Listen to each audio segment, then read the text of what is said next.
today, back with the flow state, and so I have something very, very special today. It is this thing. This is the new Insta360 One X3, and actually it's not the One X3, it's the X3. Insta360 decided to get rid of the One to get rid of some confusion because they have like the One R, the One RS, the One RS. What's the short one called? There's another one, and you know, and all the One X's too. So too many ones. This is now the new Insta360 One X3, and fortunately I've had this camera for a few weeks, so I have had the wonderful pleasure of getting to test it. So I got to test this camera shooting with Carol. We went out and did a lot of different things. We shot some things for the Insta360 promo. We got to test it rollerblading, doing some dirt bikes, and also parahawking. We've got these really cool shots of this hawk just landing on a stick with the mounted camera. It's freaking sick.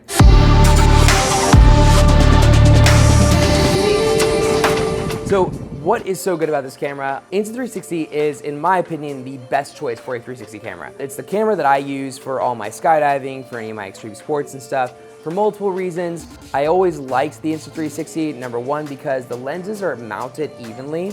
The GoPro is really obnoxious because it has these they're just mounted awkwardly on weird opposing ends of the camera. And I always use the One X. I'm not a huge fan of the One R, at least not for action sports, but the One R was also meant to be have a DSLR lens with a full 1-inch sensor, which is one of the places where this camera got a lot better. So they actually upgraded this to 2 half-inch sensors for each lens. And Insta360 has been doing a great job of releasing different things. They recently released that drone, the split sensor for the drone that masks up the drone. They do really cool things. So to have an upgraded sensor on a 360 camera is phenomenal because this is something I've been looking forward to for a long time. So in all reality, the One X series in general has been dedicated for 360, and in my opinion has always been better as a 360 camera choice. Also, this is a weird thing, but for me, when I skydive, I always wear a unicorn mount, and this seems a lot more aerodynamic, so I feel less like it's gonna fly off my helmet than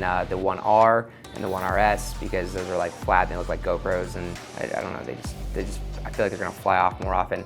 And I actually have lost a lot of these cameras. I don't like my 8th Insta360 that I have lost from skydiving.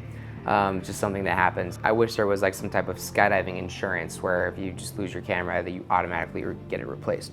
But anyways, so a couple other things that are awesome about this camera. So they did introduce a couple new shooting modes, which is really cool. There's this me mode, which honestly for motorcycles, and granted you're gonna hear me talk about extreme sports because that's what I do, is I'm just always doing extreme sports, but motorcycles, the me mode makes sense. Now the me mode is just simply, it's like having an action camera or just like a single lens type camera, but it's shot in straight 360 mode, so you don't have to stitch, meaning it's shot parallel, the mount is out straight from you, and then it just masks out the selfie stick, and it's just you. So it's kind of like a third person view, but you can do a third person view from anywhere, you have the me mode.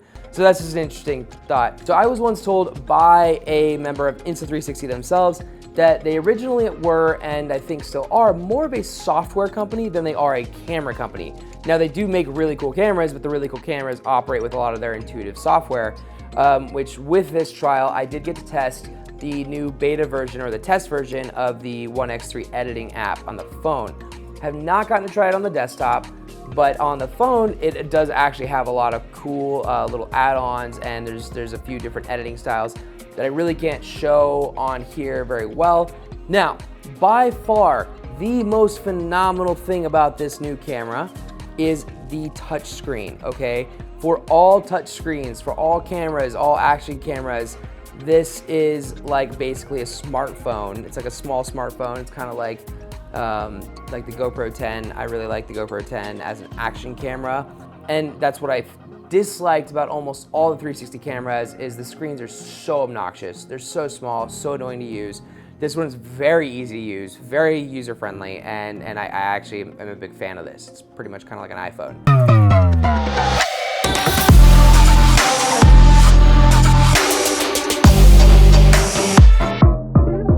Now I did notice that in the settings there are different options, you can pair this with your AirPods, you can pair it with different mics. I'm interested and really want to try this on the Tentacle because they did say that they have a mic adapter, which the Tentacle is something that I use on a lot of the shoots that I do to sync multiple cameras. Time code sync makes life so much easier when you're shooting like just very, very big dynamic shoots. That is something I'm interested to try, but it does have a lot of really cool smart features and settings that I have only tested a few of them, and I wanna go through more, but I wanna talk about just a few of the other features that I was really excited about. 8K time lapse, literally just an 8K time lapse. That just sounds fucking sick. And that 8K time lapse is also based on them having a 72 megapixel 360 photo. So basically, the fact that it can shoot 72 megapixel photos, and now you've got an 8K time lapse, which time lapse is essentially just a bunch of photos.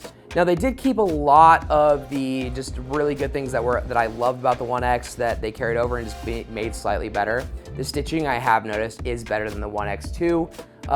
It does get things out like the helmet views and things like that. I've been really honestly like sticking it out on long sticks out for my motorcycle on like the long selfie stick, and the shots came out super sick. It's also still waterproof up to 33 feet, and I'm sure they're gonna come out with a dive case and stuff, but I've never liked using the dive cases on any of these.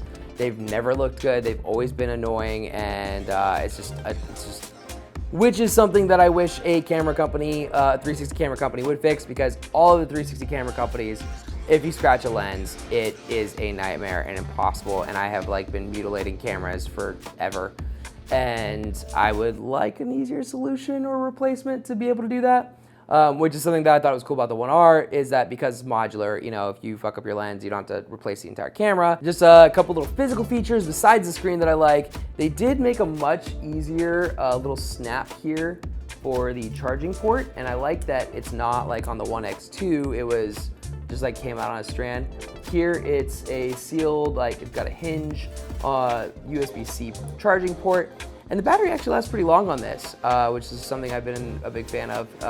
Now they did add a lot of buttons, so you went from the 1X2, which I believe only had 2 buttons. I don't know, I lost mine on a skydive, so it's gone. But this one has multiple buttons. No, see, look at that. Same lights. It gives you the light indicators, the sound indicators. As you can see here, like that screen is very, very big, very user-friendly. You can see how easy it is to use. On the 1X2, it was really obnoxious to use. So you can go from single lens to 360, and it's got all your little smart modes like right in here. Loop recording, they've got the star lapse. A lot of these were introduced in the 1X2 in the software updates, and they're still really good. Now, when we're filming, if we just pick this wonderful video mode, oh look, it's Seth over there. We can do, it's got the on-screen buttons, but it's also got like this button right here where you can just switch to the inner single lens. Oh look, it's me now. Just like on most DSLR and mirrorless cameras, it's got a quick options button, the Q, that if you film with a even semi-professional camera, they always have a Q, which opens up, your ISO, opens up your more detailed things, and you can pick what you're shooting for, and what it kind of gives you like smart parameters based on what it is, customizable settings, stuff like that. Power button still on the side, and then it's got the nice little circle to start and stop, and it still does start from sleep.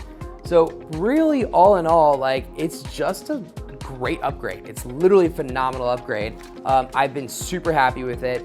It is far better than the 1X2. It was like, this is what I wish a 360 cam would have been all along. I personally like the design. I like the longer design. I'm not a big fan of the GoPro one. So I would love to hear everybody else's thoughts as you try this and get this. I'm gonna be doing a longer review, just talking about how to edit and get the best out of a 360 camera, because these things are magnificent tools. They literally have so much to offer, and there's so much you can do with it. I low-key love the fact that they use flow state stabilization, because as we all know, my brand is the flow state. And that was actually a complete coincidence when I stumbled upon Insta360 like 3 or 4 years ago. And yeah, I just absolutely love that. I'm gonna put this thing to the test more, but I hope you guys enjoy this. I hope you got some good information from it. I think it is absolutely worth the upgrade. I think that instead of getting the 1RS, this is the way to go. And I'm also excited to see how they improve the software, the editing and stuff, because I've been so happy with it. I think that if it gets any better, I'm just gonna be like thrilled beyond belief. So Leave your comments down below, subscribe. I'm gonna try and start doing more camera reviews or more just reviews in general. Like, I love doing reviews. I love trying new things and learning about new equipment. So I'm excited for this one. I love that Insta360 gave me the option and to do this ahead of time so that I could, you know, really be one of the first to test this. So thank you, Insta360, and I will catch you guys in the flow state very soon. Later.